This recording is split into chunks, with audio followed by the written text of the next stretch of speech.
But right in the middle of one of these arguments, right in the middle of one of them, 10 years in, I had a moment that changed my marriage forever. What happened was she was arguing, and I saw the circular reasoning, and she was going from this thing to that thing to that thing to that thing. And I'm like, why am I chasing this thing around right now? And then all of a sudden I heard the Spirit say to me, stop. And I had to choose, am I going to listen to the Spirit when it says stop, or am I going to keep chasing it? I want to tell you in my heart, I want to chase it one more time. And here's why. Right at that moment, she assassinated my character, which is completely unfair in an argument, by the way. And I could say that here because she's not here. But it's completely unfair for her to make a character assassination in an argument that's about something stupid, right? Of course it is. And I knew it was unfair. But I had to decide, am I going to jump back on her for that character assassination, making one back at her, or am I going to listen to the voice that said stop? So I stopped. And it was a short hesitation. It probably took a couple of seconds. And then all of a sudden I felt this conviction of the Spirit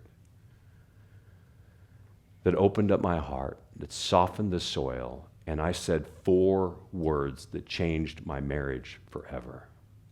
Here they are. You may be right.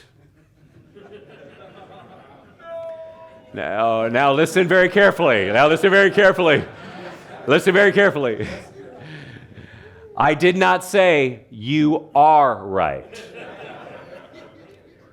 But I said you may be right. And here's what she did.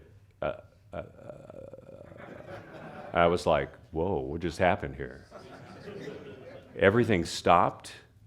She looked at me and she turned white as a ghost. And then I said it again. I said, you know what? You may be right. I do act that way and I do have that attitude. And it changed everything. Do you know what happened in that moment? I didn't win an argument. You know what happened in that moment? I won in my relationship with my wife. Because I listened to God and His conviction, I became receptive to what God was trying to say to me in that moment, rather than win the argument so I get what I wanted. Instead of listening to my own voice, I listened to the voice of God, and God did something in me. He made the soil of my heart receptive in that moment so much that change began to happen. Guess what? Over the last many years, we don't argue as much anymore. Because my wife understands that I'm willing to be wrong when I am wrong. And she also has grown more willing to be wrong too when she is wrong. And guess what happened over a decade or two? Those arguments went down, they decreased. And all of a sudden we realized that we're just 2 people chasing after and trying to listen to God together. That's what we are. Trying to make each other better so that we can actually hear from God rather than try to just hear from each other and weaponize our words against each other and argue about things that we want because, we're sinful creatures, are we not?